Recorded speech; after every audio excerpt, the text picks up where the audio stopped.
Olá, crianças, tudo bem com vocês? Sejam bem-vindos a mais uma aula de estudos amazônicos. Hoje a gente vai dar início ao quarto bimestre e hoje é a nossa primeira aula e a gente tem como tema o espaço urbano, as cidades e seus problemas na região amazônica.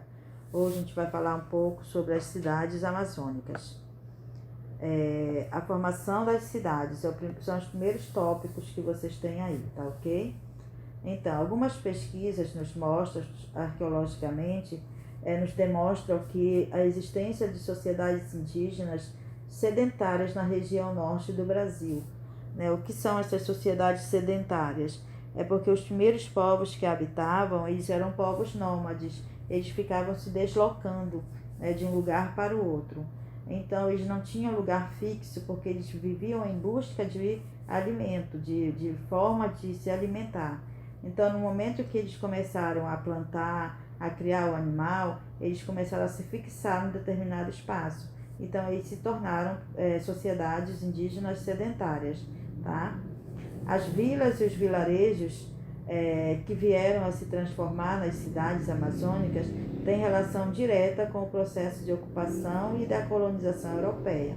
A partir do processo de colonização, a partir dos portugueses aqui na Amazônia, que se deu início à formação das vilas, dos vilarejos, das pequenas cidades, e que aos poucos foram se transformando em cidades amazônicas. Essas cidades elas ficavam em sua maioria às margens dos rios, dos lagos, o que possibilitava a navegação, embarque e o desembarque de mercadorias, porque até então, no processo de colonização, ou até muito tempo depois, o único meio de transporte que nós tínhamos eram os rios. Então, os rios eles serviam como uma forma de trazer as pessoas, de levar as pessoas e de fazer o transporte de mercadorias. Então, as cidades constantemente elas eram formadas à margem dos rios e à margem dos lagos dentro da região amazônica. As cidades elas tiveram suas origens associadas às fortificações militares. Tá? A gente pode citar, por exemplo, a cidade de Belém, que surgiu a partir do forte do presépio aqui na região amazônica. Logo depois nós temos alguns destaques sobre a formação das cidades dentro da região amazônica.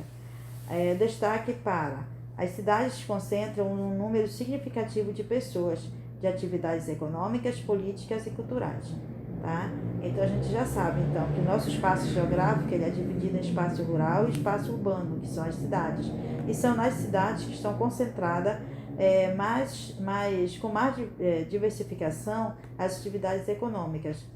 O poder político está concentrado nas cidades. As principais atividades culturais estão concentradas no espaço urbano, dentro das cidades. No início da ocupação portuguesa, a necessidade de conquistar e explorar o território fez com que surgissem várias cidades dentro da região amazônica. Os primeiros núcleos populacionais da Amazônia surgiram aos longos das vias fluviais, como nós já falamos. Ainda em destaque para o surgimento das cidades, tá? Ao longo dos tempos, novos núcleos urbanos foram surgindo na região. E esses núcleos urbanos eles foram ocorrendo e surgindo principalmente a partir da exploração dos recursos naturais. Recursos, por exemplo, como o ciclo da borracha, como o ciclo da castanha, do cacau. Então, a exploração desses recursos naturais, eles foram dando à Amazônia uma nova cara, uma cara de espaço urbano, de formação, de surgimento das cidades amazônicas. E também um outro fator importante que levou ao surgimento das cidades foi o agravamento dos conflitos no campo. Então, devido aos grandes conflitos no campo pela posse da terra, muitas pessoas se deixaram o espaço do campo, deixaram o espaço rural e começaram a se deslocar para o espaço da cidade, assim formando os grandes centros urbanos e as grandes cidades dentro da região amazônica. Tá? Então, hoje a gente trabalhou um pouco aí alguns conceitos do espaço urbano e alguns destaques para o surgimento das principais, das primeiras e das principais cidades que estão localizadas dentro da região amazônica. Na próxima aula a gente vai continuar falando sobre esse assunto que fala sobre o espaço urbano, as cidades e seus problemas dentro da região amazônica. Ok, crianças? Estudem o material de vocês, da apostila, acompanhem as aulas, façam a atividade de vocês e a gente se fala na próxima aula, ok? Tchau, gente. Se cuidem.